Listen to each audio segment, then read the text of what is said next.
In the realm of philosophical discourse, much attention is given to the ideals we should pursue and the habits we should cultivate to lead virtuous lives. However, there is a conspicuous absence of discussion about the detrimental habits we already possess, which often hinder our well-being and fulfillment.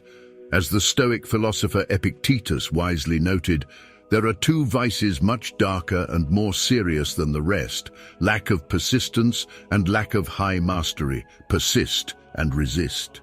Epictetus understood that the key to righteous living lies in our ability to persist in virtuous actions and resist the allure of destructive habits. Persistence calls for unwavering effort and the constant pursuit of betterment, even when our motivations wane. It entails forging new virtuous habits, a task that is by no means easy, demanding enduring dedication. Equally significant is the ability to resist, signifying the avoidance of temptations and negative habits that erode our well-being. In this video, I will explore 6 commonplace habits that permeate our daily lives, habits we should shun to embark on a path toward a more fulfilling existence. Before we delve into this exploration, I would like to express my sincere gratitude for your support. If you find this philosophy enlightening, a like on this video would be greatly appreciated, as it aids in disseminating these philosophical ideas to a wider audience. To stay updated with our content, please subscribe and activate the channel's notification bell. 1. Stop wasting your time.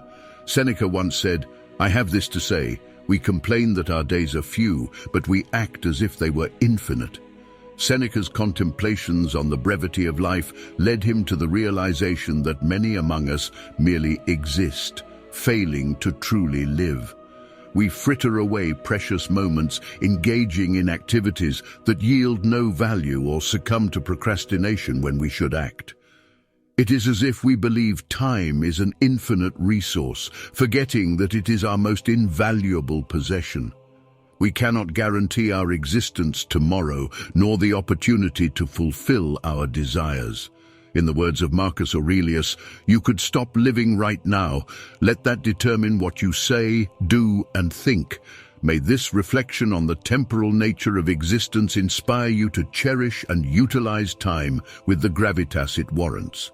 The initial step towards a virtuous life begins by recognizing the sanctity of time. 2. Release emotional attachments.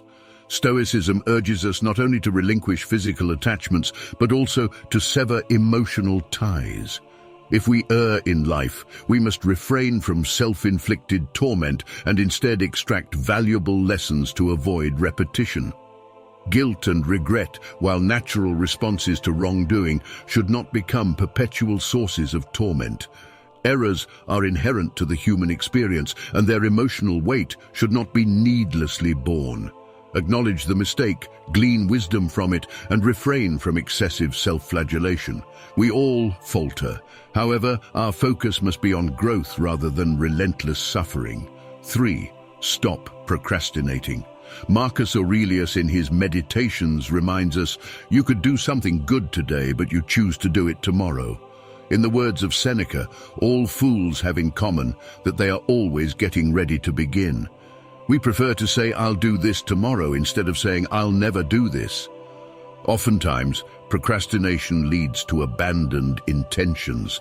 If a task awaits, address it without delay.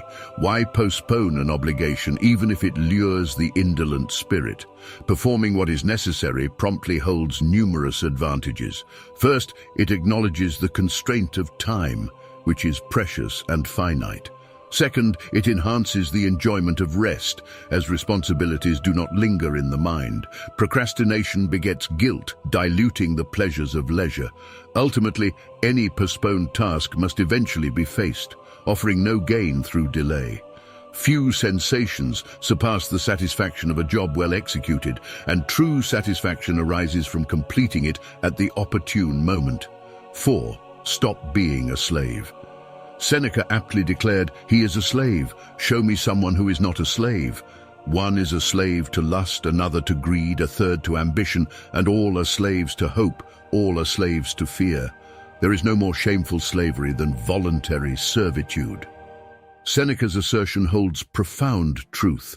We are all to some extent enslaved, oftentimes unwittingly. To attain true freedom, we must first wrest control of our minds and exercise restraint over our impulses. Discipline serves as the most potent tool in achieving this freedom. While it may prove more arduous for some than others, the daily reminder must be, are we in command of our desires, or do our impulses rule us? As Epictetus wisely noted, no man is free who is not a master of himself. 5. Reject mediocrity. Aspire to excellence. Reflect upon each action in your life and inquire, did I give my best? Upon introspection, you may discern instances when your best was not given. The question then arises, why engage in actions unworthy of our best efforts? Conversely, if an action warrants our best, why withhold it? This self-inquiry should accompany every endeavor. We may not dictate outcomes, success, or recognition, but we control our devotion to the task and our commitment to giving our best. All else lies beyond our influence. Why settle for mediocrity when you possess the capacity for greatness? 6. Conquer anxiety. In his Meditations, Marcus Aurelius imparted a profound insight.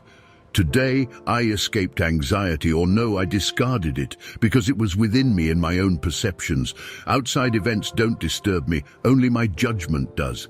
Anxiety, far from aiding us, merely festers in the mind, pondering the uncertainties of the future.